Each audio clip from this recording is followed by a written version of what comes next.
3 महामंत्र।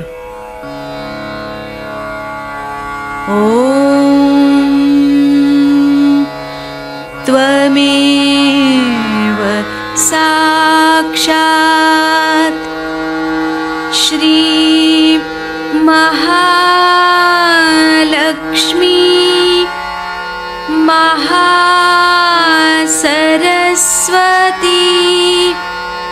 महाकाली त्रिगुणात्मिका कुंडलिनी साक्षात् श्री आदिशक्ति माताजी श्री निर्मला देव्यै नमो नमः। ॐ त्वमेव साक्षात् श्री कल्की साक्षात् श्री आदिशक्ति माताजी श्री निर्मला देव्यै नमो नमः। ॐ त्वमेव साक्षात् श्री कल्की साक्षात् श्री सहस्रार स्वामिनी मोक्षप्रदायिनी माताजी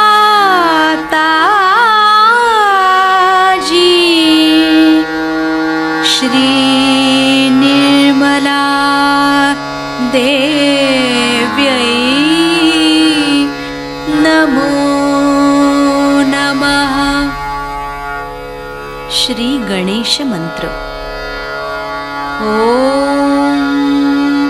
त्वमेव साक्षात् श्री गणेश साक्षात् श्री आदिशक्ति माताजी श्री निर्मला देव्यै नमो नमः।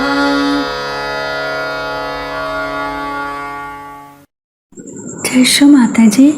दोनों हाथ माँ के सामने, हृदय में श्री माता जी को देखेंगे।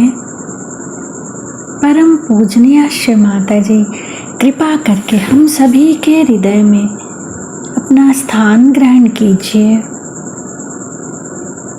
बार बार श्री माता जी को हृदय में आवाहन करेंगे। श्री माता जी, कृपा करके हम सभी के हृदय में अपना स्थान ग्रहण कीजिए। श्री माता जी, हम सबको क्षमा कर दीजिए, हम सभी अज्ञानी हैं। संपूर्ण चित्त बीचों बीच हृदय में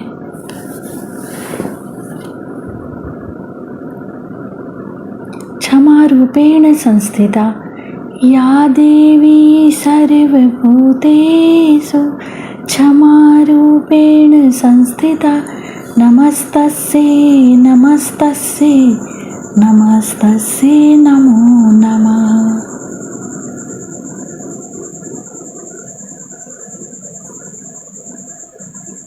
धीरे धीरे अपने संपूर्ण चित्त को दोनों हाथों पे अपने चित्त में श्री माता जी को हमेशा रखेंगे। धीरे धीरे अपने संपूर्ण चित्त को लेफ्ट विशुद्धि पे बाह्य विशुद्धि पे संपूर्ण चित्त। श्री माता जी, आपकी परम कृपा में मैं केवल एक शुद्ध आत्मा हूँ।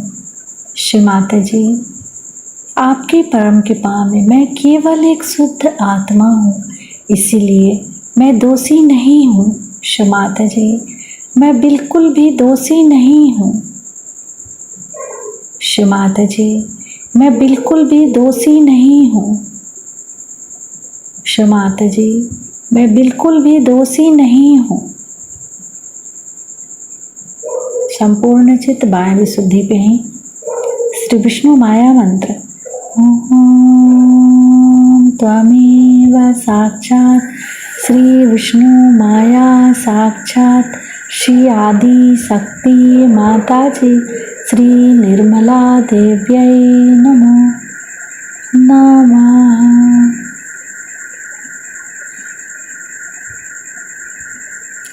बाह्य विशुद्धि पर अपने चित्त को क्लॉकवाइज घुमाएंगे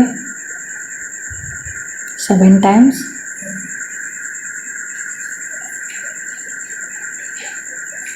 श्री माता जी, आप ही ने तो हमें आत्मा बनाया है, हमें सभी प्रकार के दोष भावनाओं से मुक्त कीजिए।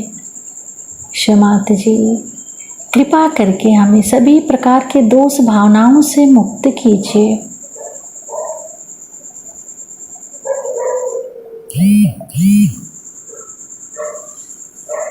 धीरे धीरे अपने संपूर्ण चित्त को लेफ्ट आज्ञा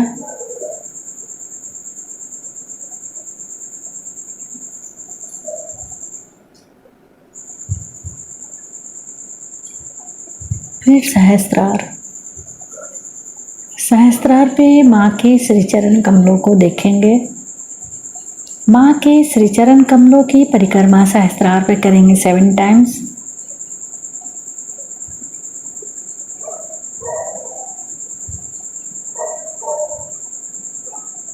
श्री माता जी, कृपा करके हमें निर्विचार कर दीजिए।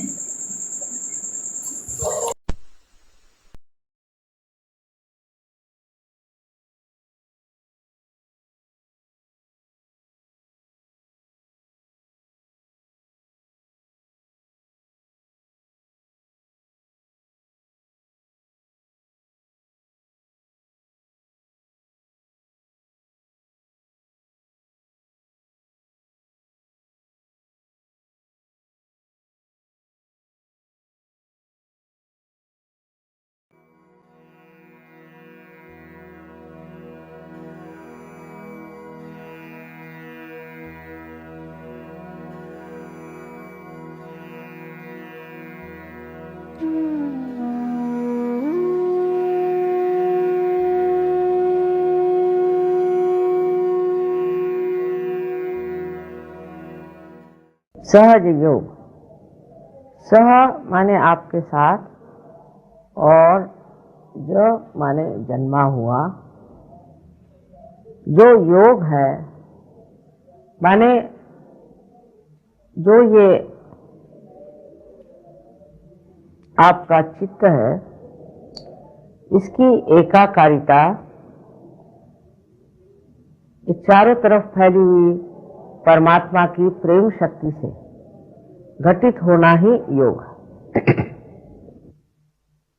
और ये हर एक इंसान का जन्म सिद्ध अधिकार है। उसे प्राप्त करना, जैसे कि सहज का दूसरा अर्थ है आसान, स्पॉन्टेनियस। इसके लिए हमारे अंदर पूरी व्यवस्था। कोई भी इंसान ऐसा नहीं है जिसके अंदर ये व्यवस्था नहीं। माने आपके त्रिकोणाकार अस्थि में, जिसे अंग्रेजी में सेक्रम कहते हैं, इसका मतलब है कि ग्रीक लोग जानते थे कि ये जो हड्डी है त्रिकोणाकार, ये सेक्रेड है, माने पवित्र है, इसलिए उसका नाम सेक्रम बहुत अनादिकाल से बोलते हैं।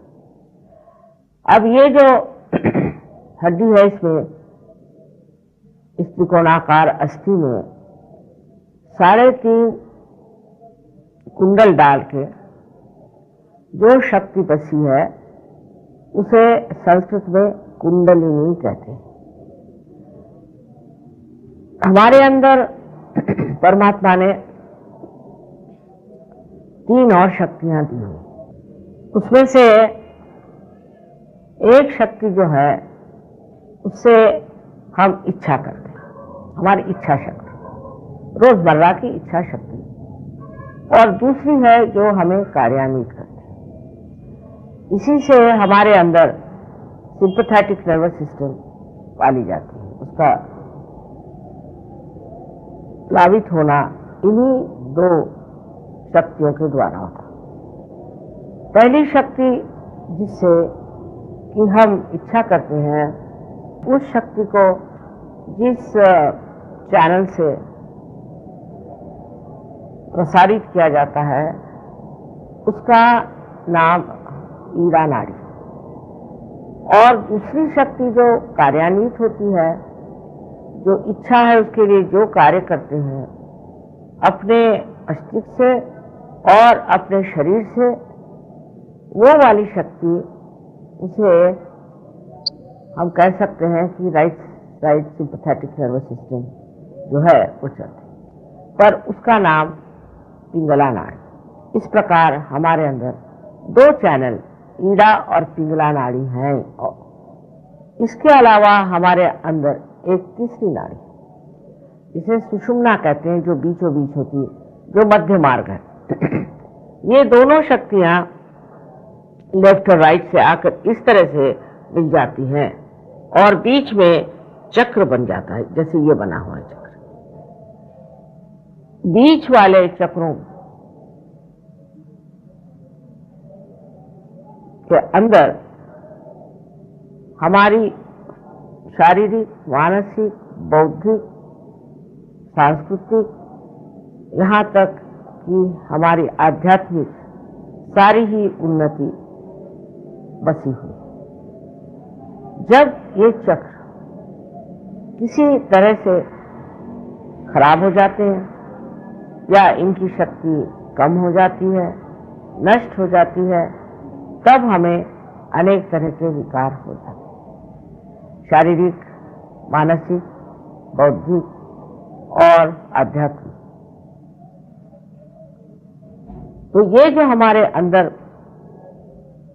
एक बड़ी सूक्ष्म तंत्र के तरह बना हुआ, लेकिन तांत्रिक और हम लोगों में ये फर्क है कि तांत्रिक इस तंत्र के बारे में कुछ नहीं जानते और झूठ मूठ में वो लोग अपने को कहते हैं कि हम तांत्रिक हैं और हम ये कार्य करते हैं, वो कार्य करते हैं। पर अधिकतर तांत्रिक जो है वो भूत विद्या को इस्तेमाल करते हैं और उस भूत विद्या से वो लोगों को मेस्मराइज करते हैं। मोहिनी विद्या जिसे हम कहते हैं, इनके लिए प्रेत विद्या, श्मशान विद्या आदि अनेक नाम।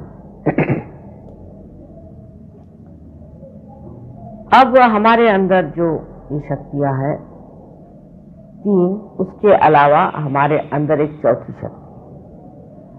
जब तक हम मनुष्य नहीं हुए तब तक इस चौथी शक्ति का प्रादुर्भाव नहीं, तब तक हमारी ये 3 ही शक्तियां कार्यान्वित रही और जो जो हमारी उन्नति होती रही, प्रगति होती रही, हमारे कहना चाहिए एवोल्यूशन में, वो पूरी तरह से इन 3 शक्तियों के द्वारा चलती रही। जैसे कि पहली शक्ति है इच्छा शक्ति, दूसरी शक्ति है कार्य शक्ति और तीसरी शक्ति जो है जिसे हम कह सकते हैं कि दोनों का समन्वय या संतुलन, या जिसे हम कहेंगे कि मध्य मार्ग। धीरे धीरे मनुष्य आज इस स्थिति में पहुंच गया कि वो इस कलयुग में बहुत परेशान। कभी तो वो बहुत ज्यादा गलत रास्ते में जाता है, गलत काम करता है, अपने को एक तरह से पूरी तरह से नष्ट करते जाता है। दूसरी तरफ वो ऐसा चलता है कि वो बहुत दुष्ट हो जाता है, अहंकार से भर जाता है और लोगों के साथ पहुंच जाता है। इसका उदाहरण एक समझ लीजिए, एक हिटलर। दोनों ही तरफ जाने से हम लोगों को ऐसा लगता है कि हम बड़ी प्रगति कर रहे हैं, इसमें क्या गलती है, और ये तो ठीक ही, हमारी ये अपनी स्वतंत्रता है। पर स्व का तंत्र जानना एक दूसरी चीज। हम यहाँ पर स्व के तंत्र की बात कर रहे हैं। पहले तो ये समझ लेना चाहिए कि अगर हमें केवल सत्य, एब्सोल्यूट ट्रूथ मालूम होता तो आजकल का झगड़ा नहीं, तो कुछ न कुछ और हमारे अंदर होना चाहिए, और जिसके कारण हम वो चीज जान लें कि ये केवल सत्य क्या है। जो सब जानने के बाद एक ही चीज को मानेंगे, क्योंकि उनके अंदर केवल सत्य का अनुभव आता है। अब इस कुंडलिनी का जागरण करने पर अनेक वर्षों से नाथपंथियों ने बड़ा कार्य किया। नाथपंथियों के ये कार्य में एक प्रणाली थी, एक परंपरा थी कि एक गुरु एक ही शिष्य को जागृति देता था और एक ही शिष्य पे मेहनत करता था, और कभी कभी ये शिष्य भी गलत रास्ते पे चले जाते थे और जो वो कहते थे वो नहीं मानते थे। तब फिर हमारे ख्याल से 12वीं शताब्दी में पहली मर्तबा ज्ञानेश्वर जी ने कुंडलिनी के बारे में अपने गीता पर लिखे हुए टीका में 6वें अध्याय में पूरी तरह से, जैसे कहना उस जमाने के लिहाज से पूरी तरह से कहा हुआ। पर धर्म मार्तंडों ने कहा कि नहीं, ये निषिद्ध है, इसको मत पढ़िए। हाँ, उससे पहले मार्कंडेय स्वामी आदि शंकराचार्य जो 6वीं शताब्दी में आए थे, उन्होंने संस्कृत में कुंडलिनी के बारे में बताया, पर जन साधारण उसे जानता नहीं था। दूसरा ऐसे कि ये कार्य ही जब एक ही आदमी एक के साथ करेगा तो वो जन साधारण में पहुंचता है। उसके बाद अनेक धर्म संसार में और फैल भी गए बहुत ज्यादा, पर कुंडलिनी के जागरण के बगैर कोई सा भी धर्म फलीभूत नहीं हो सकता, क्योंकि जो धर्म मनुष्य करता है वो बाह्यता होता है। हर तरह के उपकरण, हर तरह की कहना चाहिए इसे कि रिचुअलिज्म बहुत होगा, और उस रिचुअलिज्म की वजह से इंसान धर्म से किसी भी तरह से लाभ नहीं उठा सकता। इसीलिए आज हम देखते हैं कि मनुष्य को धर्म के बारे में कुछ कल्पना नहीं। एक कहेगा कि मैं ईसाई हूं, एक कहेगा मैं मुसलमान हूं। अब ईसाई और मुसलमान धर्म तो बड़ा ही कठिन, क्योंकि ईसाई धर्म में ये लिखा है ईसा मसीह ने कि अगर आपकी एक आंख गलत काम करती है तो उसे आप निकाल दीजिए, और आपका अगर एक हाथ कोई गलत काम कर रहा हो तो उसे आप तोड़ दीजिए, काट दीजिए। मैंने तो किसी को देखा नहीं ऐसे ईसाइयों में। और मुसलमान धर्म तो उससे भी कड़क है। उन्होंने तो औरतों पर भी बहुत सारे ऐसे लगाए हैं लगाम कि जो सर्वसाधारण मनुष्य नहीं। ये तो जैसे कोई बड़े पहुंचे हुए देवदूतों के लिए कोई उन्होंने धर्म की जो बंधन बताए थे, वो तो सिर्फ वही लोग कर सकते और कोई कर नहीं सकता। तब फिर उससे क्या हो गया कि मनुष्य में एक ढोंग सा आ गया, धर्म एक ढोंग हो गया। धर्म अंदर जागरूक करने के लिए भी कुंडलिनी का जागरण होना चाहिए। इसका मतलब है कि मनुष्य के अंदर जब धर्म जागरूक होता है तो वो धार्मिक हो जाता है, उसे बताना नहीं पड़ता। कारण जब कुंडलिनी का जागरण होता है तो आपके आत्मा आपके चित्त में आ जाती है, अटेंशन आ जाती है। उसके प्रकाश में मनुष्य वही करता है जो उसके लिए सुखदायी हो, उसके लिए पोषक हो, कंस्ट्रक्टिव हो। और जो कुछ भी नाशवान है, नाशमय है, डिस्ट्रक्टिव है उसे करता है। ये तो सिर्फ जब तक उसके अंदर आत्मा का प्रकाश जागरूक नहीं होता, वो सब गलत सलत काम करते रहता है। इसमें उसका कोई दोष नहीं। अंधेरे में अगर कोई आदमी चले और गिर जाए तो उसे कोई दोष नहीं देना चाहिए। उसी प्रकार की बात।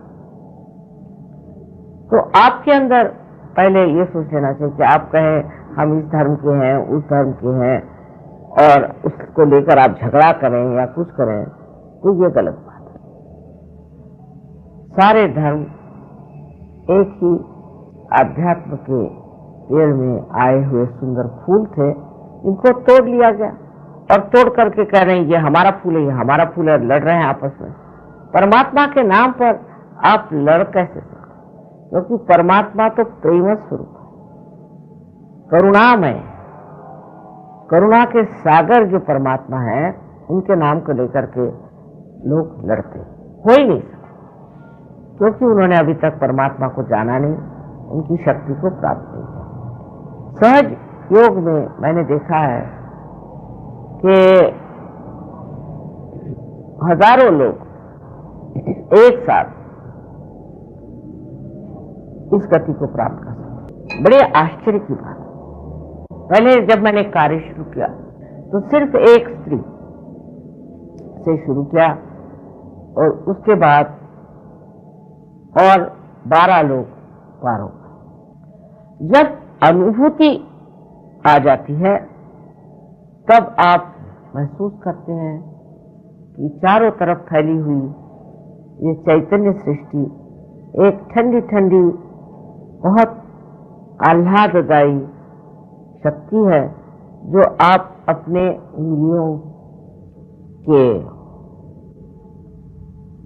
ऊपर देख सकते हैं, उसको जान सकते हैं, महसूस कर सकते हैं, और आपके जो हथेली है उसमें भी आप महसूस कर सकते हैं। ऐसे ही जब कुंडलिनी 6 चक्रों को भेद करके और ब्रह्मरंध्र से बाहर आती है, तब उसका संबंध ये चारों तरफ फैली हुई प्रेम शक्ति से एकाकारिता प्राप्त कर।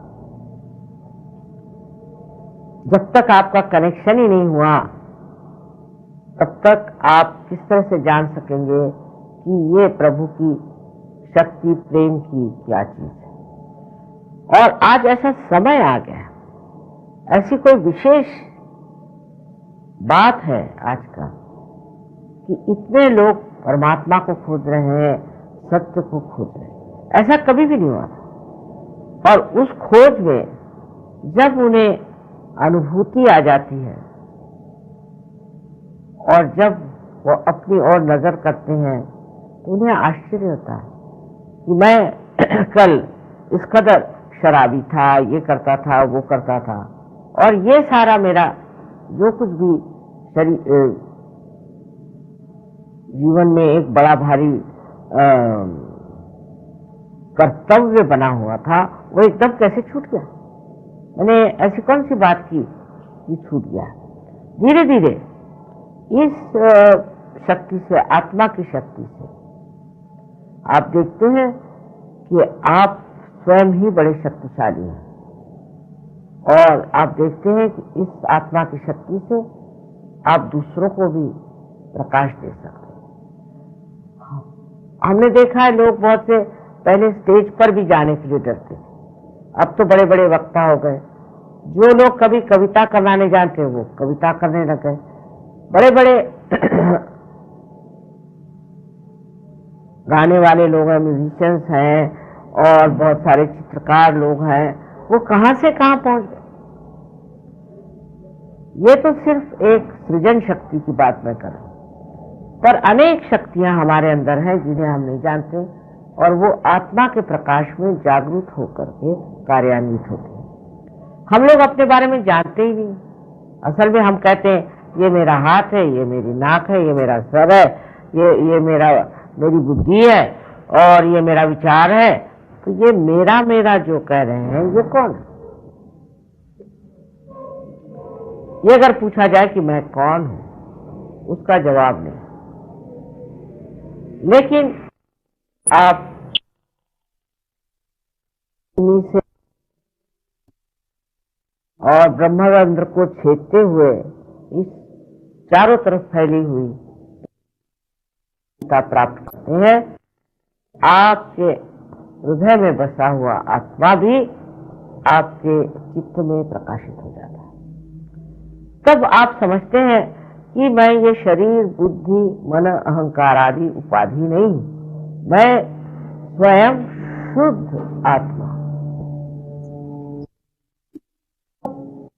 बड़ा भारी सत्य जो बड़ा गोपनीय रहा आपके सामने आ जाता है।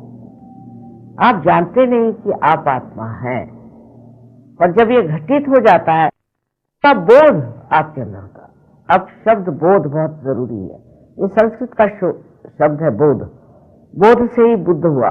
माने ये कि आपकी जो सेंट्रल नर्वस सिस्टम है उस पर आप महसूस करते हैं इस शक्ति, उस पर आप अपने चक्रों को महसूस कर सकते हैं, आपकी उंगलियों को, उस पर आप दूसरों के चक्रों को भी महसूस कर सकते हैं। अगर आप अपने चक्र ठीक कर सकते हैं तो आप दूसरों को भी कर सकते हैं। यहाँ बैठे बैठे आप चाहे कोई मर गया हो और या कहीं बहुत विदेश में रह रहा, उसके भी चक्र जान सकते हैं। सबके चक्रों के बारे में जानकारी हो जाती। आप उंगलियों के ऊपर ही जान सकते हैं कि इस आदमी को क्या तकलीफ है। सब वही बात कहें, उसमें कोई वाद विवाद नहीं, कोई झगड़ा नहीं, क्योंकि आपके पास केवल सत्य आ गया। और इसको जानने के बाद बहुत से लोग, आज ही एक साहब मुझे बताने आए थे, ये वो तो उनका कैंसर ठीक हो गया। और मैंने कहा क्या किया? कुछ नहीं माँ, मैंने तो थोड़ा सा सहयोग का जो कैंसर का इलाज है वो किया और उससे मैं ठीक हो गया। और सबने कहा था कि तुम तो मर जाओगे, और यहाँ तो मैं बिल्कुल ठीक हो गया। तो इसमें मेरी विशेषता है इसे प्राप्त। और विशेषता ये है कि आप जानते हैं ये क्या है, सब कुछ आप जानते हैं। सहयोग में कोई चीज छिपी नहीं, कि कोई गुप्त ऐसा ज्ञान नहीं है। हर एक चीज सहयोग की आप जान सकते, जितना आप जानना चाहें वो जान सकते। तो पहली बात तो ये है सत्य की कि आप शुद्ध आत्मा है। दूसरा सत्य ये है कि चारों तरफ हमारे एक अदृश्य सूक्ष्म परमात्मा की प्रेम शक्ति है जो कार्यान्वित करती है। अब उससे किसी भी नाम से कहें, जैसे कुरान में इसे रूह कहते हैं, किसी बाइबल में इसे full breeze of the holy ghost कहते हैं, और किसी धर्म में भी आप जाइए तो चैतन्य और परम चैतन्य आदि बहुत सारी चीजें अपने शास्त्रों में भी गई। और अगर पातंजलि योग में आप देखें तो इसे उन्होंने ऋतंभरा प्रज्ञा कहा है।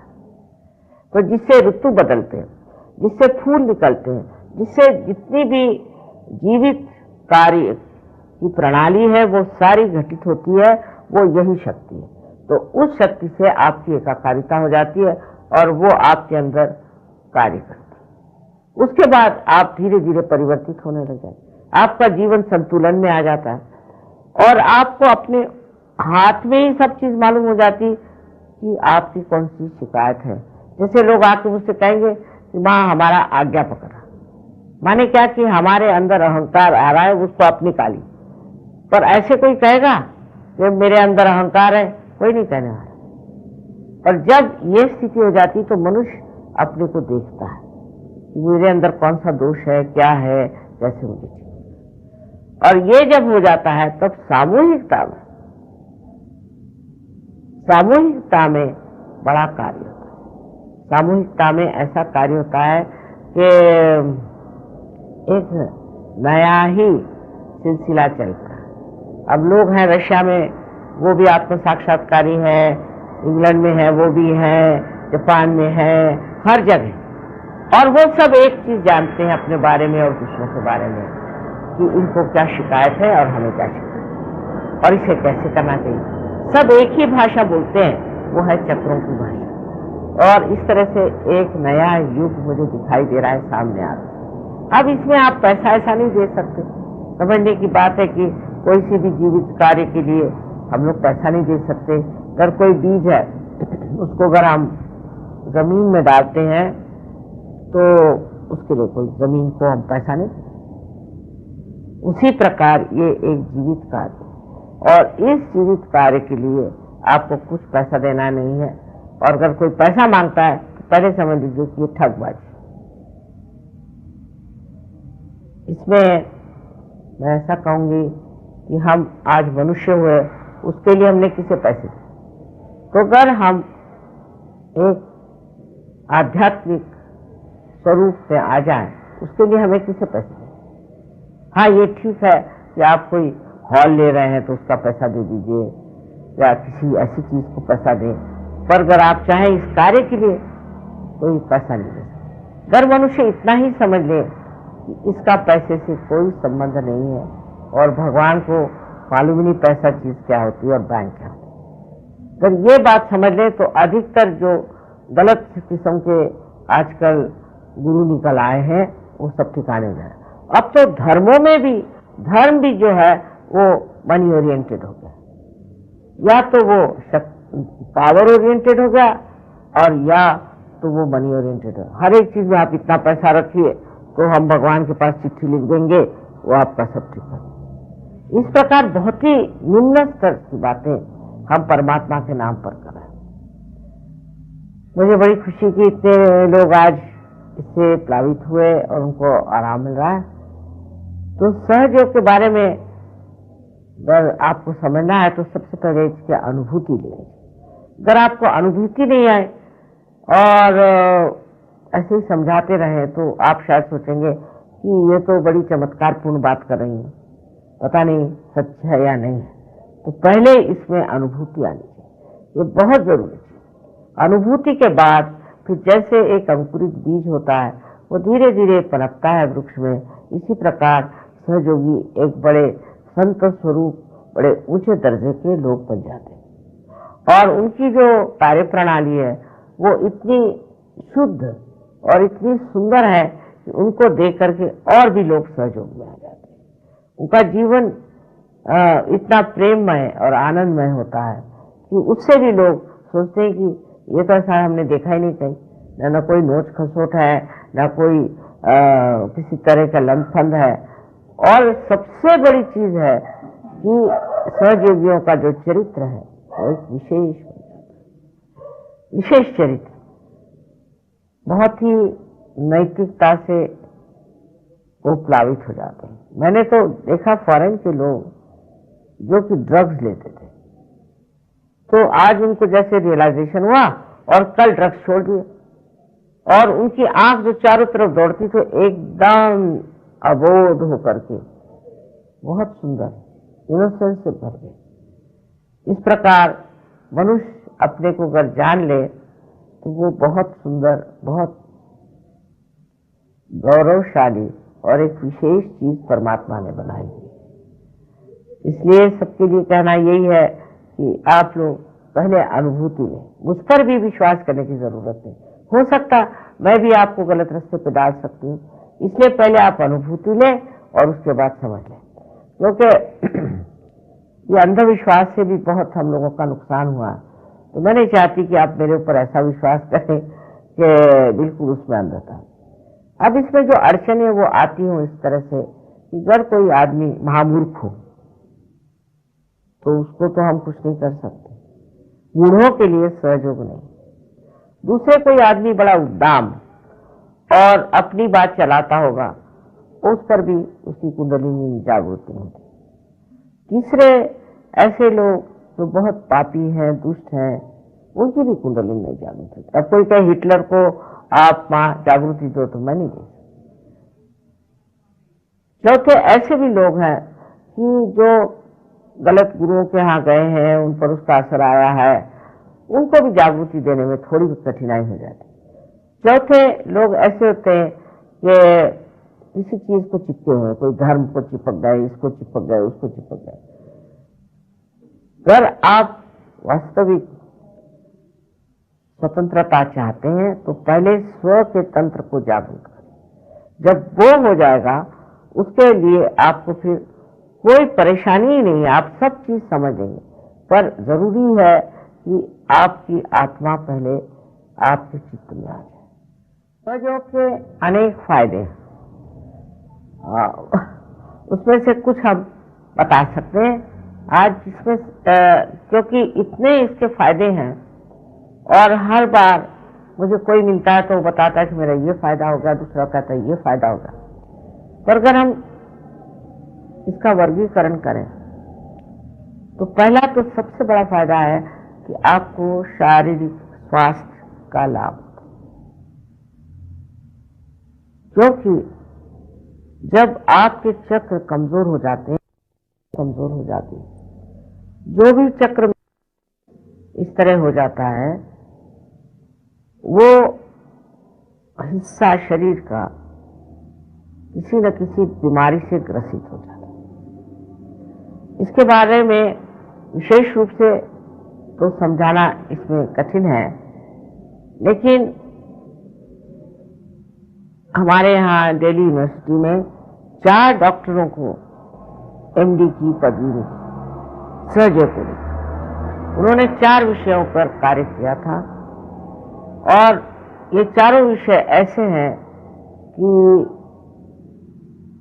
ये बीमारियां हम लोग ठीक नहीं कर सकते। जैसे अस्थमा की बीमारी सहयोग से ठीक हो सकती है। अब इसके बारे में अगर बहुत विशद रूप से बताया जाए तो ऐसा है कि जब हम बहुत ज्यादा विचार करते हैं, अधिक विचार करते हैं, अपने भविष्य के बारे में सोचते हैं, फिर हम बहुत प्लानिंग करते हैं, तो ये जो हमारे राइट साइड की शक्ति जो है वो एक और विशेष रूप का कार्य करती है। एक तो ये अपना लिवर है और आपका पैंक्रियास और आपके स्प्लीन और इंटेस्टाइन्स, इन सबको एक चक्र जो है दूसरा स्वादिष्ठान वो शक्ति देता है। पर जब आप सोचते हैं तो अपने मस्तिष्क में जो ग्रे सेल्स हैं उसको भी शक्ति देता है। जब आप जरूरत से ज्यादा सोचते हैं और चिंतित होते हैं और आप कहना चाहिए फ्यूचरिस्टिक है, तो ये जो शक्ति हमारे अंदर इस चक्र में है उसी में लग जाती कि ग्रे सेल्स आपके बदलते रहे, तो आपका लिवर खराब जाता है, आपका पैंक्रियास खराब जाता है, स्प्लीन खराब जाता है और इंटेस्टाइन्स खराब जाता है। अब लिवर का ये कार्य कि आपके अंदर जो जहर है उसको गर्मी के द्वारा अपने शरीर से निकाल देता है। जैसे कि जो खून लिवर के पास जाता है उसे ये गर्मी जो लिवर ने खींच ली है उसमें देता है। बड़ा भारी कार्य। अब अगर लिवर कार्यान्वित नहीं हुआ, कमजोर हो गया, तो ये गर्मी ऊपर की तरफ चढ़ना शुरू हो जाती है। जब ऊपर की तरफ चढ़ना शुरू हो जाती है तो हम ये मानते हैं कि हमारे अंदर एक चक्र है वो राइट हार्ट, जो कि हमारे फेफड़ों को, हमारे लंग्स को संवारते। इस चक्र को जब ये गर्मी पहुंच जाती है तो उससे हमारे अंदर अस्थमा की बीमारी है। अब ये गर्मी जो है जब हमारे पैंक्रियास में पहुंचती है तो हमें डायबिटीज की बीमारी होती है। डायबिटीज की बीमारी अधिकतर ऐसे लोगों में होती है जो फ्यूचरिस्टिक है, जो टेबल पे बैठ करके प्लानिंग कर। गरीबों को नहीं होती डायबिटीज, क्योंकि उनको भविष्य की कोई चिंता नहीं होती। आज खाना खाया, सो गए, कल उठे, काम पर गए। वो चाहे 4 से 5 चम्मच भी चीनी ले लें, कोई फर्क नहीं। ये जो बीमारी है, ये जो अपने बुद्धि से बहुत काम करते हैं और दूसरे जो फ्यूचरिस्टिक हैं उनको होते हैं। फिर आपके स्प्लीन में तो बहुत ही खतरनाक बीमारी होती है। ये स्प्लीन जो है इसका कार्य ऐसा है कि ये आपका स्पीडोमीटर है। आप जो काम कर रहे हैं वो किसी लय के साथ, किसी रिदम के साथ कर रहे हैं, या यूं ही सवेरे उठे, भागे भागे गए, कुछ खाया वाया, फिर मोटर में बैठ गए और फिर रास्ते में न्यूज पढ़ी या कुछ पढ़ा तो और भी दिमाग खराब गया, फिर दफ्तर गए, वहां भी डांट सुनी, हो गया। तो ये जो स्पीडोमीटर है इसको समझ में नहीं आता ही, या जो आदमी है इसको क्या हो गया, वो तो बिल्कुल पगला जाती है। जब स्प्लीन पगला जाती है उस वक्त उसके अगर कोई शॉक बच जाए, कोई असर आ जाए, तो ब्लड कैंसर जैसी, ल्यूकेमिया जैसी बीमारी होती है। वो भी सहयोग में बहुतों की ठीक होगी। फिर आपके किडनी पर इसका असर आता है, तो किडनी भी इस गर्मी से जो है वो मुरझा जाती है। उसके मुरझा जाने से यूरिन बंद हो जाता है। यूरिन बंद हो जाने पर वो आपको डायलिसिस में डाल देते हैं। उसमें आप रहने से आप बैंकरप्ट हो जाते हैं और मरना तो है।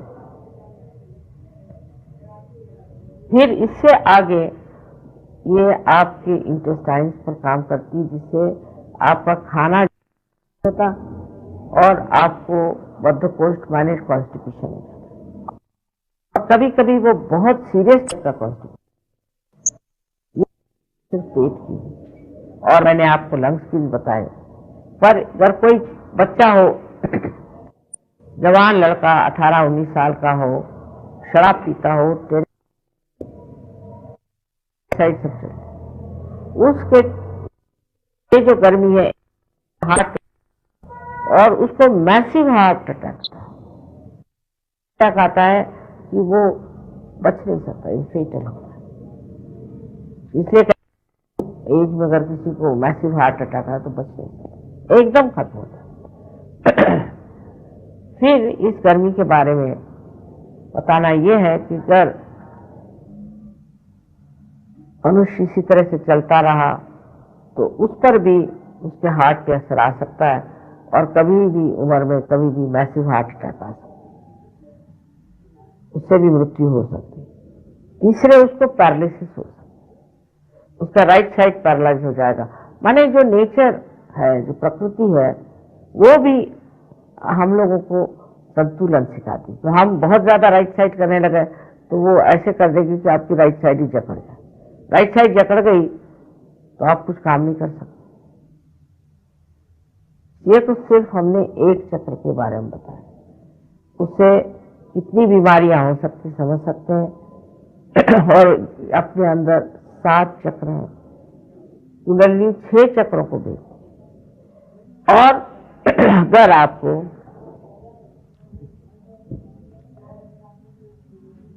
छह चक्र ठीक हो जाए तो आपको पूरी तरह से स्वास्थ्य मिल जाए, फिर आपको कोई परेशानी नहीं। इससे कैंसर की बीमारियां आदि अनेक ऐसी बीमारियां ठीक हुई हैं और हो सकती। पर सबसे पहले अनुभूति आना चाहिए। और ये जरूरी नहीं कि जितने भी बीमार आप इकट्ठे करें। तो मैंने देखा जैसे एक को ठीक करो 10 को उठा के ले आए, इसको भी ठीक करें। और जो लोग बीमार होते हैं अधिकतर मैंने देखा कि उनको ठीक करने पे उसमें से बहुत 5 या 10% लोग सहयोग में उतरते हैं। बाकी तो सिर्फ ठीक हो गए, बस चले गए, फिर दूसरी बीमारी फिर आ गई, फिर तीसरी बीमारी फिर आ गई। तो सहयोग में जो स्थित होते हैं लोग समझदारी से, वो पूर्णतया स्वस्थ हो जाते हैं। सबसे बड़ा फायदा ये। अब दूसरा जो फायदा है कि आपके मन में शांति प्रस्तापित हो। हम हर समय विचार करते रहते हैं, या तो भविष्य के बारे में और या तो हम भूतकाल के बारे में विचार करते हैं। और इन्हीं विचारों पे हम कूदते रहते हैं। जो वर्तमान है वहां हम रुक नहीं सकते। लेकिन एक विचार उतरा और गिर गया, दूसरा विचार चढ़ा फिर उतर गया। इस तरह से विचारों की श्रृंखलाएं बनी रहती है, और उसके बीच में जो थोड़ी सी जगह है जिसे कि विलंब कहते हैं, पॉज कहते हैं, वो वर्तमान है, लेकिन वहां हमारा चित्त ठहर नहीं सकता। कुंडलिनी के जागरण से ये विचार हट जाते और लंबे हो जाते, लंबाकृत। तो जो बीच में जगह होती है वही जगह हमारे वर्तमान की, और वर्तमान ही जो है वस्तु स्थिति है, वही असलियत है। बाकी तो भूतकाल जो है वो तो खत्म हो गया, और जो भविष्य है वो है ही नहीं। तो वर्तमान में आप ठहरते हैं। जब आप वर्तमान में ठहर जाते हैं तो आपके अंदर पूरी शांति आ जाती है। इस प्रकार कि जैसे आप पानी में खड़े हैं और लहरें उठ रही हैं, आपको तैरना वैरना आता नहीं तो आप घबरा रहे हैं लहरों से, लेकिन अगर आप बोट में चढ़ जाएं तो आप लहरें भी देखते हैं।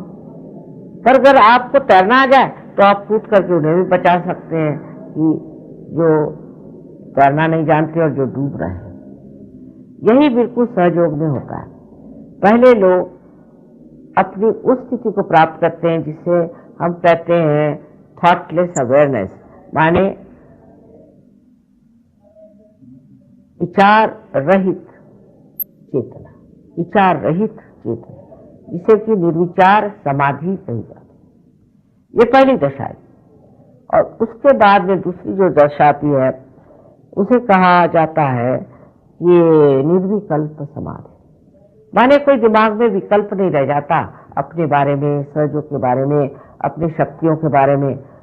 ऐसे आदमी को पूर्ण विश्वास हो जाता है कि सहयोग क्या है, और फिर वो सहयोग से कार्य करता है। ये दशा भी किसी किसी लोगों को तो पहली मर्तबा आ जाती है, और किसी किसी को थोड़ा समय लगता है। तो निर्विचार समाधि को प्राप्त करने से आप एकदम शांत हो जाते हैं। यही आपके अंदर की शांति की स्थिति है जिसे हमें प्राप्त करना है, जिससे हमसे सारे जो क्रूर विचार हैं और हिंसाएं हैं और दूसरों को नष्ट करने की प्रवृत्तियां सब खत्म हो जाती क्योंकि हम इस शांति की जो हमारे अंदर स्थिति उसको बहुत आनंद से और बहुत सुख से अनुभव करते। फिर हमें अच्छा ही नहीं लगता किसी के बारे में द्वेष करना, किसी के बारे में आतताईपना करना, किसी भी चीज से हमें कोई तरह का मोह नहीं होता। सारे ये मोह छूट जाते हैं और मनुष्य एकदम शांत स्वरूप होकर के सारे संसार की ओर एक साक्षी स्वरूप होकर देखता है, और इस साक्षी स्वरूप में वो सोचता है सब ये नाटक सा हो रहा है, मैं इससे बाहर आ गया, अब मैं इस ट्रैफिक में नहीं, मैं तो बाहर पहाड़ पे बैठा हूं। जब वो उससे हट जाता है तो उसके जो प्रश्न है उसको वो बहुत आसानी से छुड़ा सकता है, क्योंकि वो बाहर आ गया। और इसके अलावा ये जो परम प्रेम की शक्ति है ये तो कार्यान्वित होती है, प्रश्न को ठीक कर देती। दूसरा जो बड़ा लाभ होता है कि आपकी जो सुप्त शक्तियां हैं, सृजन शक्ति है, वो जागरूक। हर एक तरह की सृजन शक्तियां मैंने देखी है ऐसे लोगों में जागरूक हुई जहां उम्मीद ही नहीं थी कि ये कभी कुछ ऐसा सृजन कार्य करें। तीसरी चीज यह है कि आपकी मानसिक शांति के कारण आप दूसरों को भी शांति प्रदान करते हैं। जहां ऐसा मनुष्य खड़ा होता है वहां शांति प्रसारित होती है। सिर्फ किसी को अवार्ड देने से शांति नहीं आ सकती, किसी को कह देने से कि ये शांति के दूत है, शांति नहीं हो सकती। शांति हमारे अंदर की चीज है, और जब ऐसी शांति हमारे प्रस्थापित हो जाती है तब हम एकदम निर्भय हो जाते हैं। जैसे कि कबीर ने कहा है कि निर्भय निर्गुण गाऊंगा मैं, तो भय जो चीज है चली जाती। ऐसा मनुष्य जो है वो निर्भयता से और जो सच्ची बात है उसे कहता है। ईसा मसीह का किस्सा बड़ा सुंदर है कि मारी मगदलिनी एक वेश्या थी, उसे सबने पत्थर मारा। पत्थर मार के जब वो गांव के किनारे पे आ गई तो ईसा मसीह जाके खड़े हुए, उन्होंने पत्थर उठाया और कहा कि तुम लोग सब जो पत्थर मार रहे हो, उनमें से जो ऐसा हो जिसने कोई भी पाप नहीं किया, वो मुझे पत्थर मारे। बड़ी हिम्मत की बात। सबने अपने पत्थर नीचे डाल दिए और फिर उस मारी मगदलिनी को उन्होंने परिवर्तित उसका जीवन करके और उसे एक बड़ी महान शक्तिशालिनी योग स्थिति थी। तो ये सिद्ध होता है कि आपको एक तरह से अपनी आत्मा के प्रकाश में पूर्णतया एक सुरक्षा, इनर सिक्योरिटी मिलती। ये बहुत बड़ा काम है। अब उससे बहुत से लोगों को जो ब्रेस्ट कैंसर होता है आदि वगैरह बीमारियां ठीक हो जाती। तीसरे, बहुत से लोग गाना नहीं गाते थे, वो गाना गाने लगे। बहुत से लोग भाषण देने से डरते थे, वो भाषण देने लगे।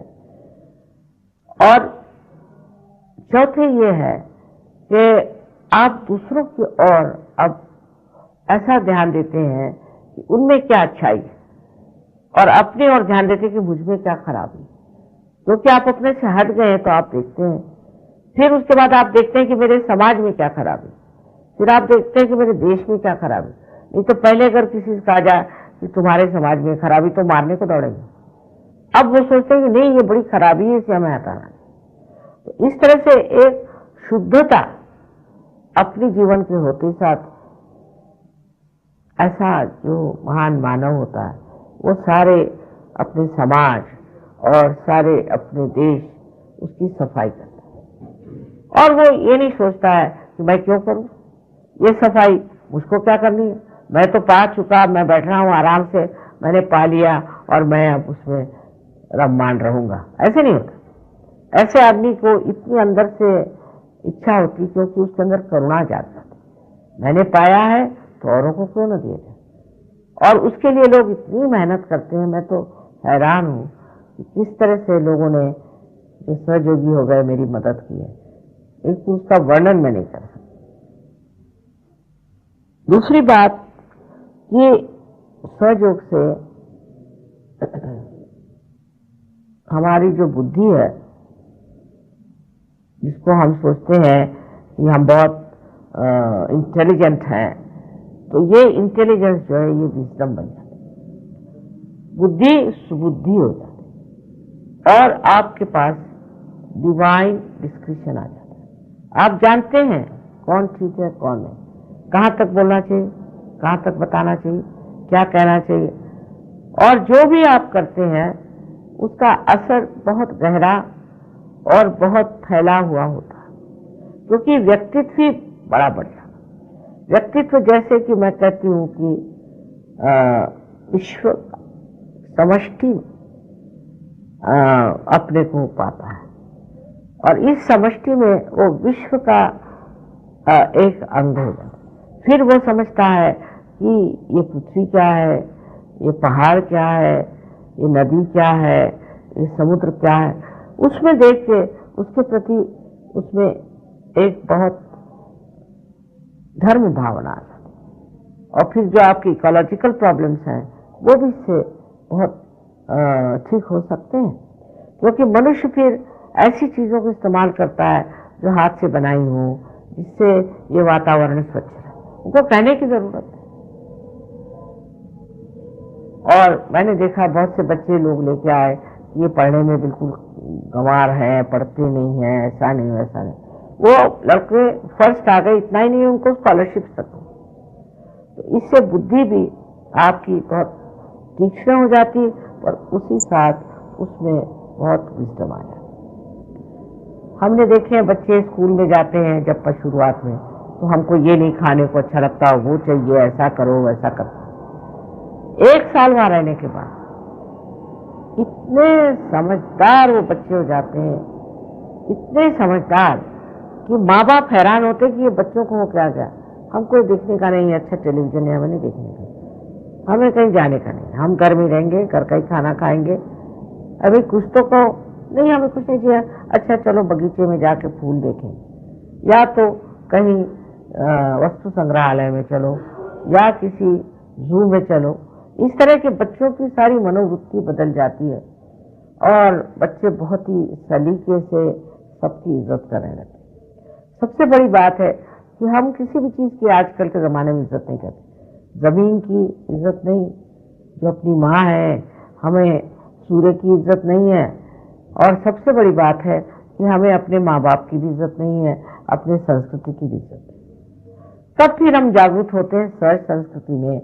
वो एक बड़ी ही अभिनव चीज है, उसमें मनुष्य एकदम नैतिक हो जाता है, हो ही जाता है, उसको कहना नहीं पड़ता। मैं किसी से नहीं कहती कि तुम नैतिकता करो, एकदम नैतिक हो जाता है। बहुत से गाली देने वाले लोग मैंने देखे, उनकी गालियां ही भाग जाती हैं। शराब पीने वालों की शराब छूट जाती है। हर तरह की अनैतिकता जो आज हमें कलयुग में दिखाई देती है, वो हर तरह से खत्म। ये जो बड़ा भारी लाभ आज के समाज में हमें होने वाला है, वो सिर्फ सहयोग से हो सकता है, लेक्चर देने से या कुछ करने से। अगर आप लेक्चर देंगे तो नैतिकता जो है वो जागरूक तो हो नहीं सकती।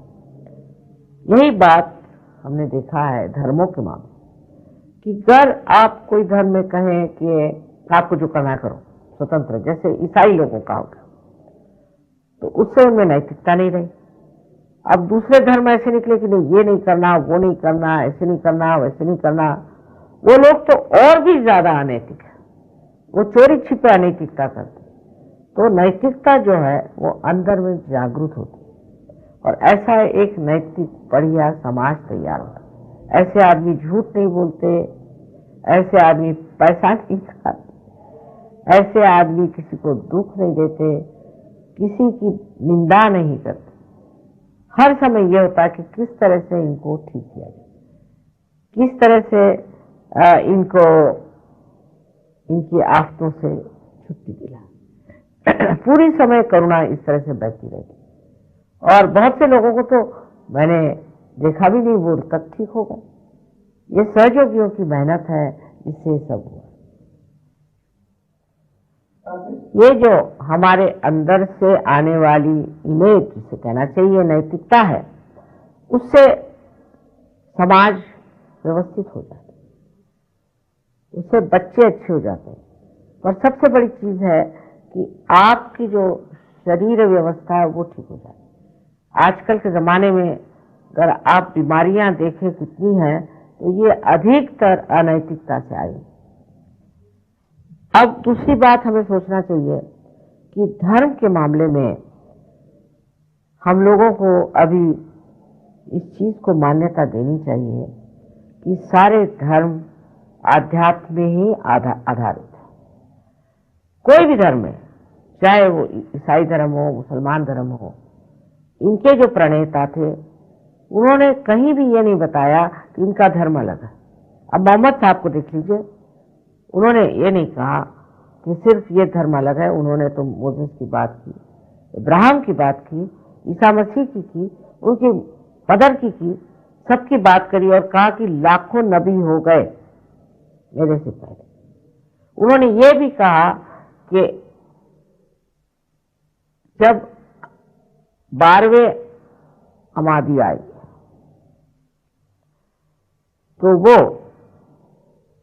आपको उत्थान के पथ पर ले जाए, उसे उन्होंने कियामा कहा।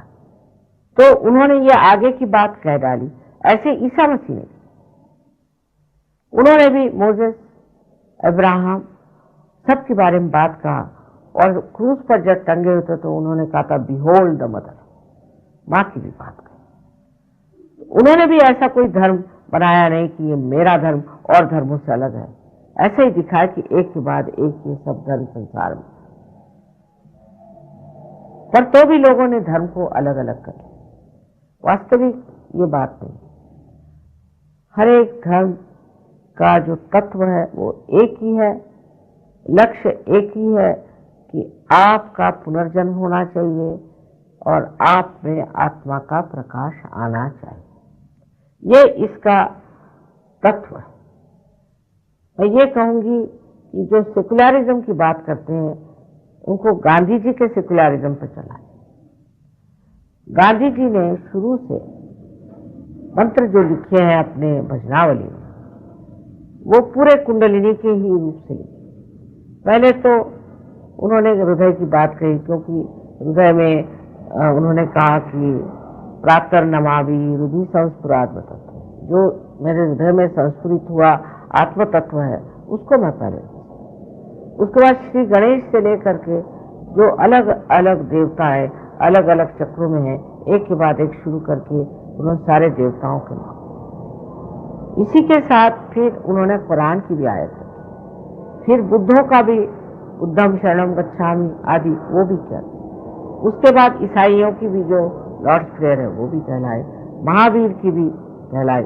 तो सब लोग, चाहे मुसलमान, हिंदू, क्रिश्चियन कोई भी हो, उनके आश्रम में जितने लोग रहते थे और आते थे वहाँ, वो सब इन सब का मान रखते थे और सबका नाम लेते थे और सबको पूछते थे। अब हो गया है सेक्युलरिज्म का मतलब है मेरी समझ में नहीं आता, क्योंकि कहीं कोई धर्म कोई कहीं धर्म। हम लोग सोचते हैं कि प्रदेश में सेक्युलरिज्म है, बिल्कुल नहीं। फ्रांस में तो बिल्कुल वो कहते हैं कि फ्रांस जो है ये अपने कैथोलिक चर्च की सबसे बड़ी लड़की है। कहीं तो कैथोलिक चर्च है, कहीं प्रोटेस्टेंट्स है, और कहीं पर और कोई रिलीजन नहीं तो जैसे इस्लामिक भी है। सब बिल्कुल अलग अलग रहते हैं, जैसे कि इनका धर्म अलग, उनका धर्म अलग, उनका धर्म, ऐसी कोई बात नहीं। अब अपने देश में जो गलत फहमियां हैं, क्योंकि सबसे बड़ी हमारे घर हिंदू धर्म को हम मानते हैं, तो हिंदू धर्म में तो ऐसी बात कभी की ही नहीं। पहले तो जातीयता ही गलत बात है, क्योंकि जाति में जो कहा गया है कि देवी के लिए कहा है कि या देवी सर्वभूतेषु जाति रूपेण संस्थिता। जाति माने आपकी जो रुझान है, आपकी जो एटीट्यूड है, वो जाति। अब समझ लीजिए, अगर आप परमात्मा को खोज रहे हैं तो आप ब्राह्मण हैं, और अगर आप राज करना चाहते हैं तो आप क्षत्रिय हैं, और अगर आप वाणिज्य करना चाहते हैं तो आप बनिया हैं, और जो लोग बस दूसरों की सेवा ही करके पैसा कमाना चाहते हैं उनको शूद्र कहा। किंतु ये जाति कर्म के अनुसार पहले थी, जन्म के अनुसार नहीं होती। क्योंकि आप देखते हैं कोई भी ऐसा है जो कहे कि नहीं मैं ब्रह्म को खोज रहा हूं, ऐसा ब्राह्मण कोई मैंने देखा नहीं। वो तो इधर राज भी कर रहे हैं ब्राह्मण लोग, फिर वो क्षत्रिय है, वो ब्राह्मण नहीं। इस तरह से जाति पहले थे। उसका एक मैं आपको प्रूफ देती हूँ कि श्री राम जब जंगल में गए तो शबरी ने बुद्धि थी, वो थोड़े से दांत थे, दांत में लगा लगा के हर एक बेर वो चख के उसने श्री राम को, तो श्री राम ने कहा वाह क्या कहने, बड़े बढ़िया है। उन्होंने बेर लिए और खाना शुरू किया, कहने ये तो अमृत फल, बड़ा सुंदर। तो उनकी पत्नी ने कहा कि मुझे भी तो कुछ इस फल में से मिलना चाहिए, मैं आपकी अर्धांगी हूँ। पर लक्ष्मण जी को बहुत गुस्सा चढ़ रहा था कि ये बुढ़िया उसके दांत को लगा करके झूठे अपने बेर खिला रही, और भीलनी थी माने शूद्र। तब फिर जब उनकी पत्नी ने कहा सीता जी ने कि भाई क्या बेर है ये, तो लक्ष्मण जी ने कहा कि भाई मुझे भी कुछ दे दो। कहले क्यों दे, आप तो बिगड़ रहे थे। कहले थोड़े से मुझे भी। उन्होंने खा के फिर कहा कि भाई ये तो अमृत तुल्य है। ये एक उदाहरण है श्री रामचंद्र जी का। इससे ही सिद्ध होता है कि वो शूद्र आदि चीज को मानते नहीं। फिर देखिए कि रामायण लिखा वाल्मीकि ने, जो एक मछुआरा था और फिर डाकू हो गया। फिर आप तो जानते हैं उनका किस्सा कि वो किस तरह से साधु हो, उनसे उन्होंने रामायण लिखाया, उनको और कोई नहीं मिला। ये सिद्ध करने के लिए कि मनुष्य की जो है जाति उसके कर्म के अनुसार। फिर श्री कृष्ण को देखिए, वो भी एक कमाल के थे कि विदुर के घर जाकर के वो साग खाते थे और दुर्योधन का उन्होंने मेवा नहीं खाया, क्योंकि दुर्योधन जो थे वो चाहे अपने को कुछ भी कह ले लेकिन दुष्ट आदमी, और तो जिसका साग खाते थे वो तो दासी, पर वो दासी पुत्र का खाते थे क्योंकि वो रियलाइज सोल थे, इसलिए उनका खाते थे विदुर का, पर वो दुर्योधन के खाने नहीं। ये फिर उनका भी, श्री कृष्ण का भी किसने लिखा? गीता। बड़ी कमाल की चीज है कि व्यास मुनि एक इसको कहना चाहिए कि अवैधानिक या इलीगल चाइल्ड,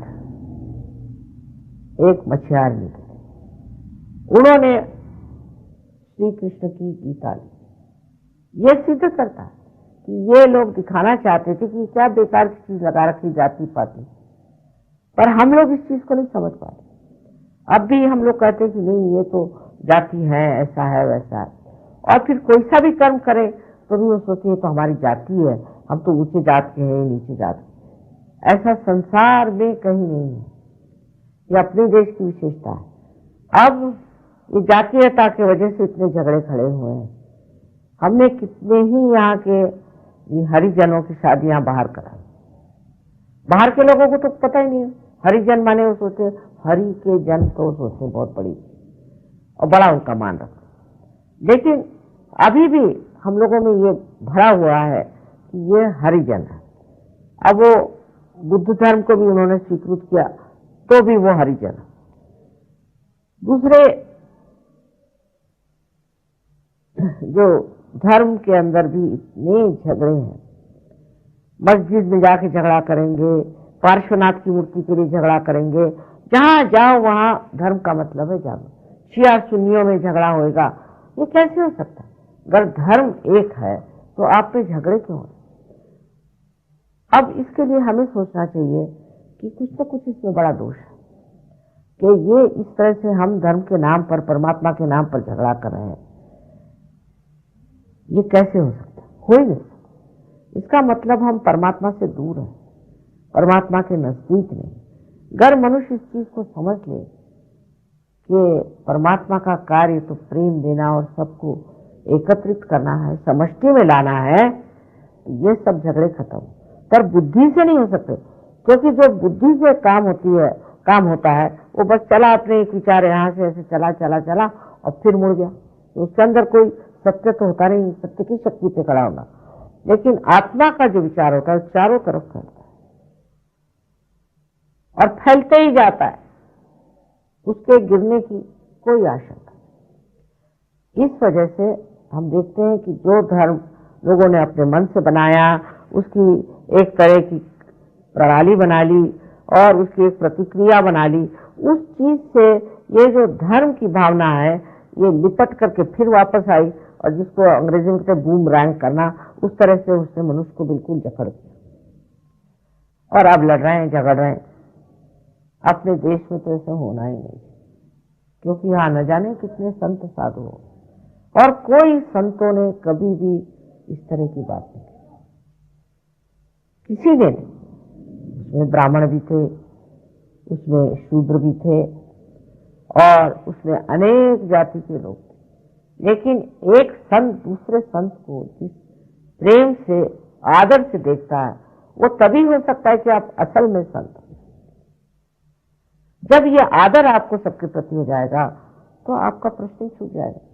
अब एक छोटी सी मैं आखिर में एक बात बताऊंगी कि महाराष्ट्र में एक कवि थे नामदेव, जिनको गुरु नानक ने भी बहुत माना, और एक थे दूसरे संत, वो कुमार थे। तो नामदेव उनसे मिलने गए। जब मिलने गए तो उसको देखते हठात खड़े। मराठी में उन्होंने कहा, निर्गुणाचा भेटी आलो सगुणाची। मैं तो तुम्हारे अंदर निर्गुण देखने आया था, चैतन्य देखने आया था, तू तो सगुण खड़ा है। ये एक संत ही संत को कहे, और संतों ने हमेशा संतों को सुना। मुसलमानों में जो सूफी हो गए, यहाँ पे हजरत मोहम्मद निजामुद्दीन साहब, फिर आपके खुसरो साहब, मोहद्दीन साहब, इस तरह के हर एक जगह, यहाँ तक कि मैंने सूफी देखे हैं ट्यूनीशिया में है, आपके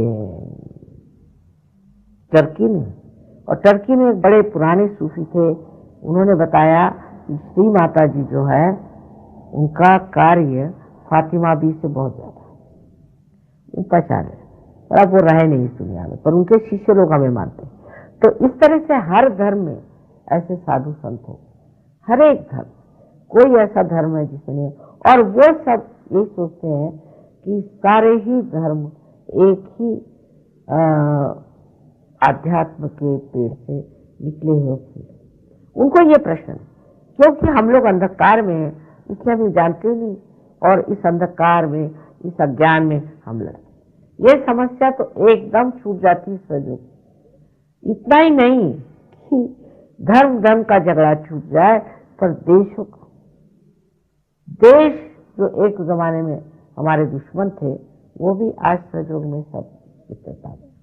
हर जगह ईरान के लोग हैं, पाकिस्तान के लोग हैं, कहाँ कहाँ से लोग आए हुए हैं। मैं तो हैरान हो जाती देख करके कि इनकी कितनी प्रगति है और कहाँ से कहाँ प्राप्त कर। तो इस तरह से जो इसको कि हम कहते हैं कि नेशनल इंटीग्रेशन, वो जबरदस्ती से नहीं हो सकता, कुछ समझाने से, लेक्चरबाजी से नहीं होगा, पर अंदर की जागृति से अपने आप हो जाता। कुछ कहने की जरूरत।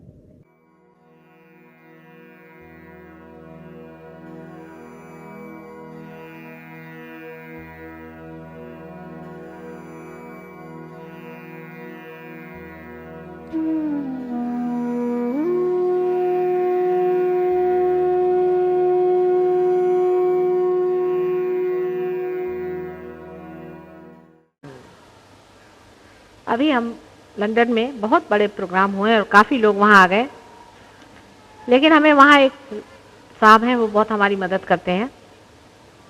उनकी एक बात बहुत अच्छी लगी, बड़ी रुचिकर लगी। रात का वक्त था, बहुत देर हो गई, उसके घर में इतनी जगह भी नहीं थी, बहुत सी भीड़ भरी हुई थी और सब लोग बैठे थे। फिर मैंने कहा था चलो अब जाएंगे घर, और सब लोग, मैं ऊपर चली गई, जिससे मैंने सोचा सब लोग चले गए। जब चले गए तो दूसरे दिन वो ज़रा से मुरझाए हुए। हमने कहा क्या हो गया? कहले माँ, मैंने सबके लिए खाना बना के रखा था, आपने सबको खाना क्यों नहीं दिया? मेरी तबीयत खुश हो गई, बिल्कुल इतनी तबीयत खुश है कुछ पूछिए नहीं। कुछ उन्होंने तौला नहीं, कोई उसमें सोचा नहीं रुपया कितना खर्च होगा क्या नहीं, बड़ा तौल समझ के हम लोग संतों की सेवा करते हैं, बहुत सोच समझ के, और भगवान भी सोच समझ के ही आपकी सेवा करेगा। जब संतों की सेवा करना है तो बड़े सोच समझ के, और जब शराबी कबाबियों की करना है तो बहाते खूब पैसा। जब आत्मा में आप लीन हो गए, जब आत्मा के आनंद को आपको तौलना है, तो संतों की सेवा में लगे, संतों को पहचानिए। जो भक्त जन हैं उनकी सेवा करिए, और जो अभक्त है उनसे दूर भागिए। उनसे आपका कोई लेना देना नहीं, उनसे आपको कोई मतलब नहीं है, क्योंकि अभी भी आप जड़ हैं। आप जड़ता से सब चीज जोड़ते हैं। आप ये सोचते हैं कि इनसे हमारी रिश्तेदारी है, इनसे हमारा पैसा है, इनसे हमारा बिजनेस है, इनसे ये है, इसलिए इनके लिए हमें तो खूब करना चाहिए, और जो संत जन है उनके लिए हम नहीं करना चाहिए। कोई गरीब आदमी है, चला रहा है, उसकी अगर आपको सेवा करनी है तो कोई इसलिए थोड़ी करनी है कि वो गरीब है, इसलिए करनी है कि वो हमारे अंदर, हम भी गरीब हैं। अब हमने सोचा कि नहीं साहब इसकी हम सेवा कर रहे हैं, हमने गरीबों की सेवा करी। ऐसे लोगों को परमात्मा कभी नहीं मिल सकते। आप कौन होते हैं किसी की सेवा करने वाले?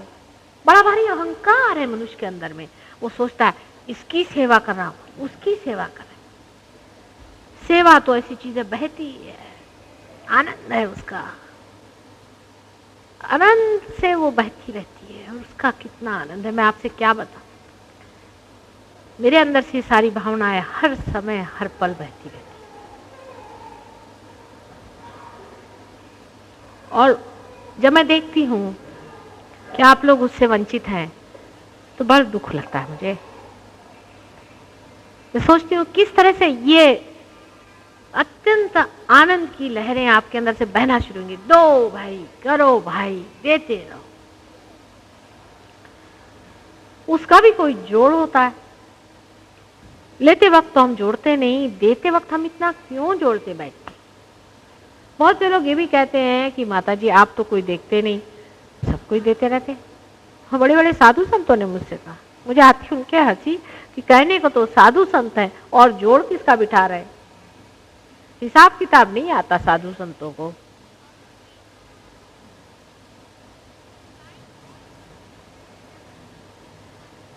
हम लोग भी अपने जीवन को उस तरह से बनाएं जिसके लिए आपने अपने को चुना है और उसका वर्ण किया है। आपने चुना है कि आप परमात्मा के राज्य में प्रवेश करेंगे, आपने चुना है, मैंने कोई आप पे जबरदस्ती नहीं की।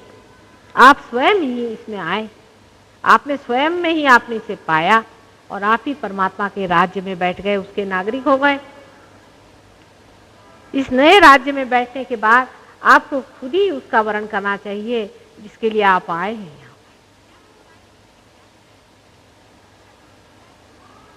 और जिस चीज को आप पाना चाहते हैं।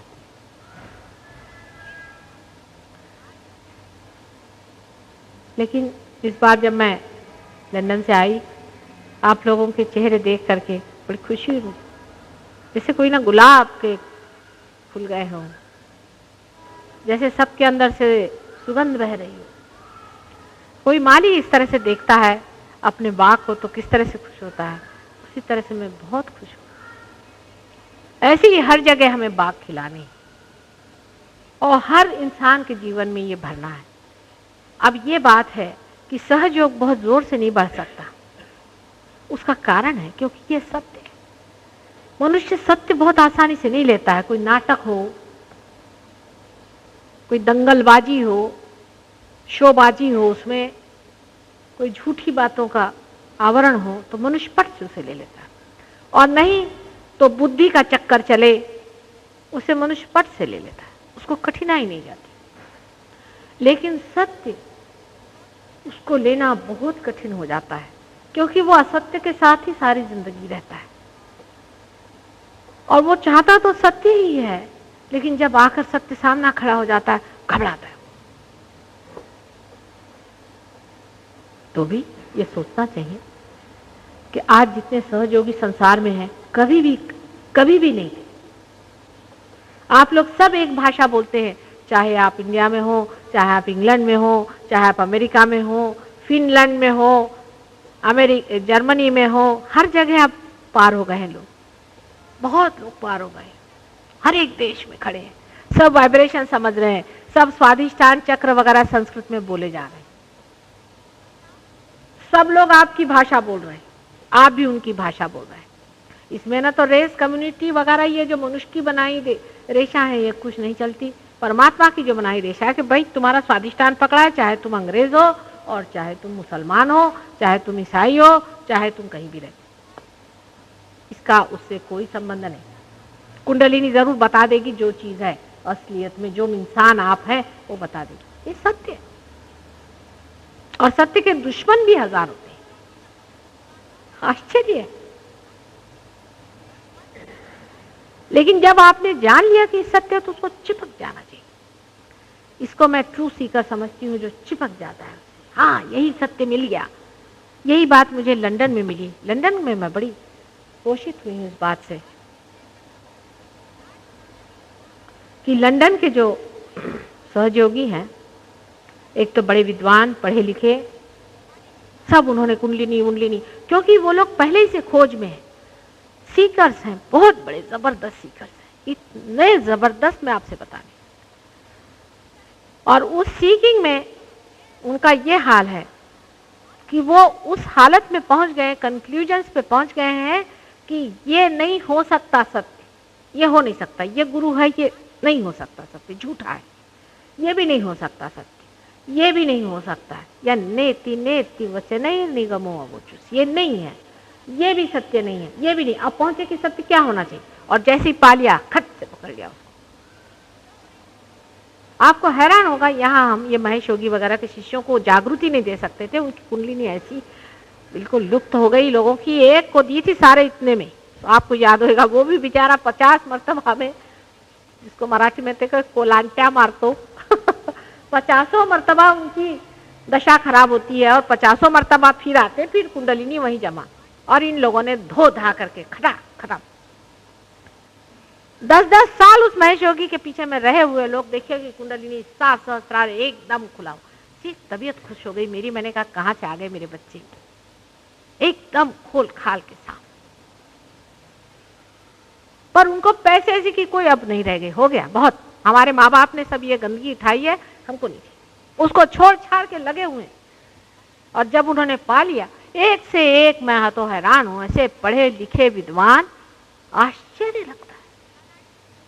आप मिलेंगे उनसे तो तबीयत आपकी खुश हो जाएगी।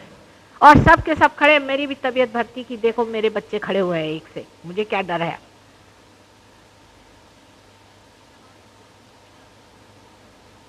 ऐसे ही आप लोगों को भी होना चाहिए, क्योंकि आपके पास एक बहुत बड़ी संपदा है, वो है आप इस योग भूमि में पैदा हुए हैं। बड़ी भारी योग भूमि है आपकी। मैं अभी जब लंदन से आ रही थी, आते ही साथ मैंने इनसे कहा कि इंडिया का लग गया रास्ता, इंडिया का किनारा लग गया। इनका कैसे जाना?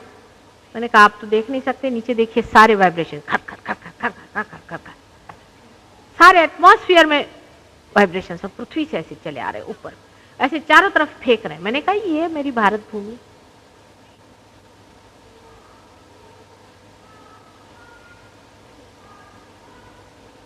लेकिन क्या दशा करके रखी है सबने, देखिए पैसे के पीछे भाग रहे हैं, सत्ता के पीछे में भाग रहे हैं। शर्म आनी चाहिए इस योग भूमि में।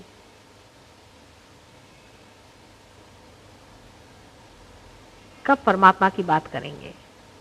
अभी यहाँ पे जहाज बनाओ, यहाँ पे ये गंदी गंदी चीजें बनाए, जिस नर्क में वो लोग पल रहे हैं और जिस नर्क से वो लोग भागना चाहते हैं, वो नर्क यहाँ बनाने के पीछे में हमारे जवान लोग लगे हुए, मूर्ख कहीं के।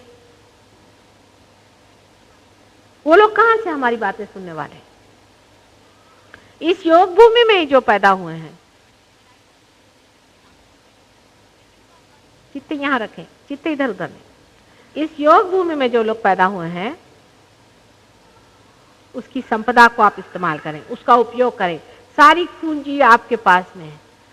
अपनी पृथ्वी इतनी बड़ी जबरदस्त है, लेकिन उसमें पृथ्वी की सारी कुंडलिनी जो है वो इस धरती में है जहां आप खड़े हुए।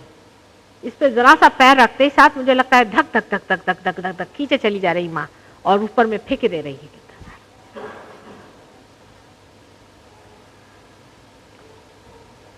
हर समय उसकी वंदना करें। और ये समझना चाहिए कि भारतीय के लिए विशेष रूप से एक प्रतिष्ठित होना चाहिए, क्योंकि उसके देश की एक प्रतिष्ठा है।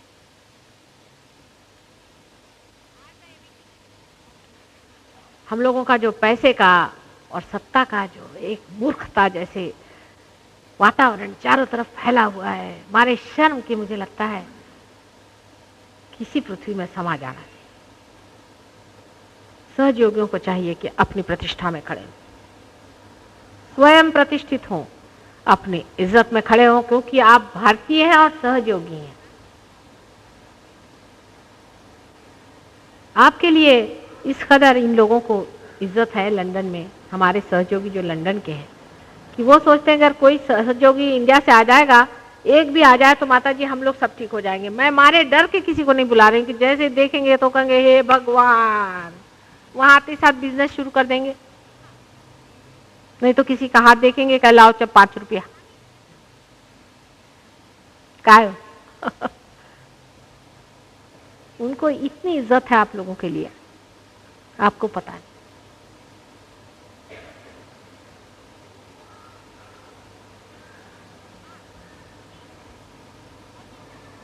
और हो सकता है कि 1 आध साल बाद हम लोग यहाँ पर इंटरनेशनल सेमिनार करेंगे।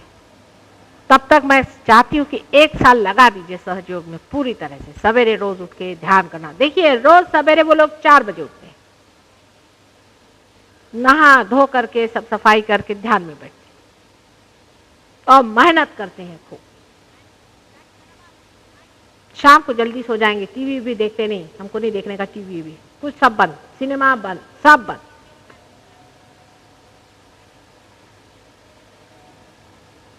कहते हैं कि क्या करें, औरतों की तरफ हमारी नजर जाती है, कोई लड़कियां कहती है आदमियों की तरफ में। मैंने कहा अच्छा पृथ्वी की तरफ दृष्टि रखो, तो पृथ्वी की तरफ दृष्टि रख के चलते।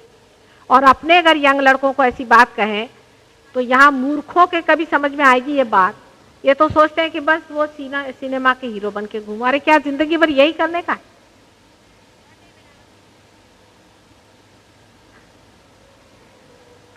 और वो लोग हैं कि आप लोगों को इतना मानते हैं। ये सोचने की बात। देखिए कैसा भ्रम है संसार में। अगले साल तक मैं चाहती हूँ लगा दें अपने को दांव पर।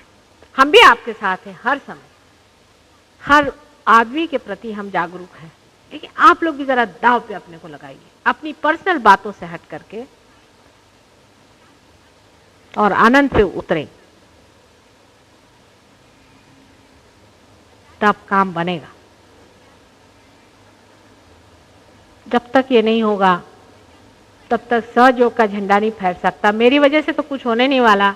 मैं तो अनेक बार संसार में आ गई हूँ, अनेक बार मैंने धंधे किए हैं, कुछ फायदा नहीं हुआ। अब तो आप ही लोग हैं, जो करना है सो करिए। मैं तो आपके पीछे में हूँ हर समय, हर समय।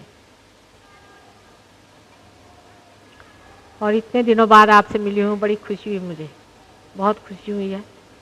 1 साल बाद मैं चाहती हूँ कि आऊँ तो मेरे सहयोगी एक से एक एक आदमी एक हीरे जैसा चमके।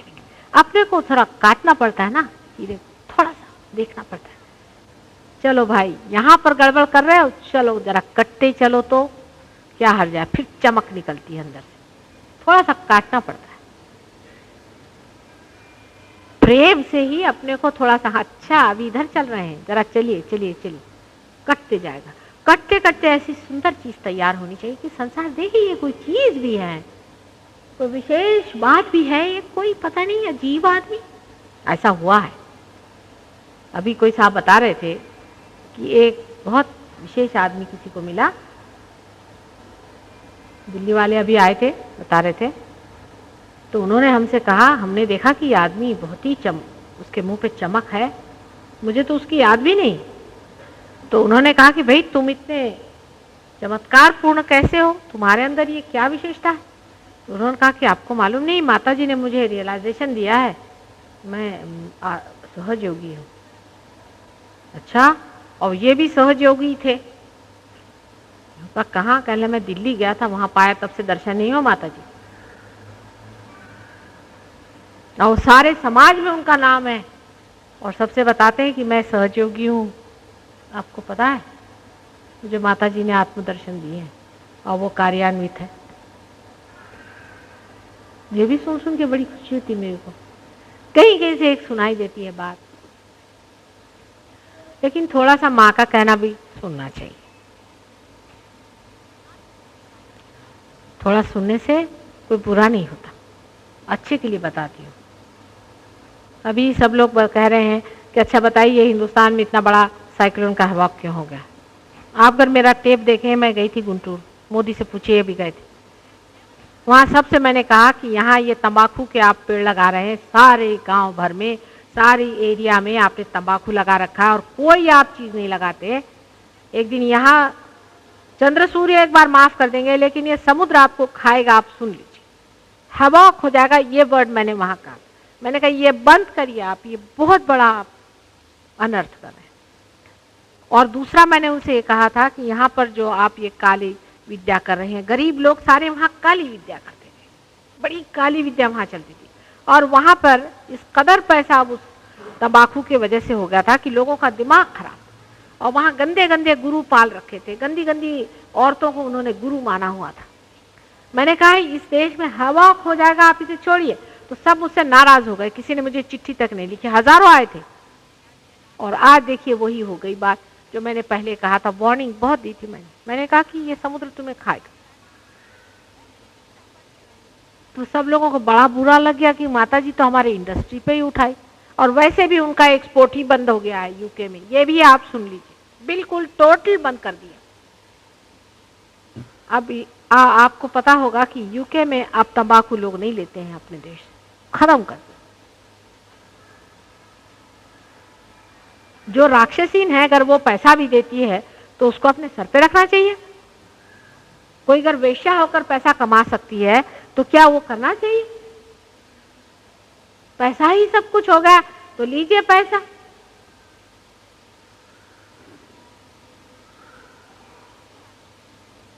इसी प्रकार अनेक बातें हैं।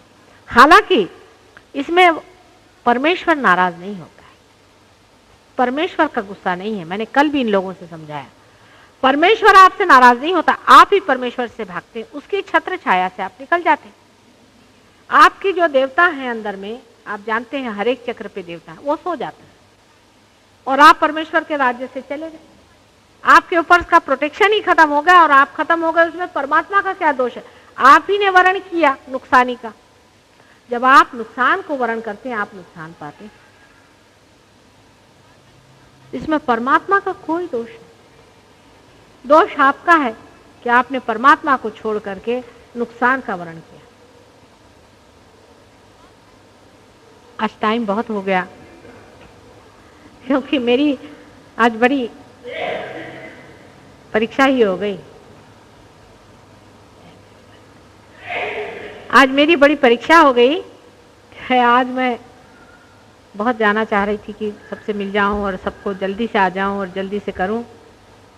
और मोदी साहब की भी गाड़ी फेल हो गई और आप लोग भी यहाँ ठहरे रहे और सबकी परीक्षा बड़ी अच्छी, पर उसमें मज़ा भी आ गया। थोड़े से रुकने के बाद और बिरह के बाद जब मिलन होता है ना, तो उसमें थोड़ा एक चमत्कार हो जाता है, कुछ कविता सी हो जाती है कि हम इंतज़ार करते रहे और उसके बाद एकदम माता जी आई तो किस तरह से हम प्रफुल्लित हो गए। क्योंकि इंतज़ार में आपकी जो है गहराई बढ़ती है, उस गहराई के कारण आप भर ले सकते हैं। जब तक मैं हिंदुस्तान में हूँ और जब तक मैं बम्बई में हूँ, आप लोग हर एक प्रोग्राम में आइए। हालांकि आप जानते हैं कि मैं छुट्टियों में पति के साथ आई हूँ और वो कह रहे थे हमने ज़िंदगी में एक ही छुट्टी ली कभी, तो उसमें भी तुम नहीं हमारे साथ रहती हो। संसार भी मैं चला रही हूँ और ये छोटा सा संसार भी मैं चला रही हूँ, क्योंकि मैं चाहती हूँ आप लोग भी अपने संसार न छोड़ें। उसी में इसका भी बना हुआ है अवगुंठन। लेकिन जब तक मैं यहाँ पर हूँ और जब भी प्रोग्राम हो, आप लोग ज़रूर आए और मैं ज़रूर आऊँगी।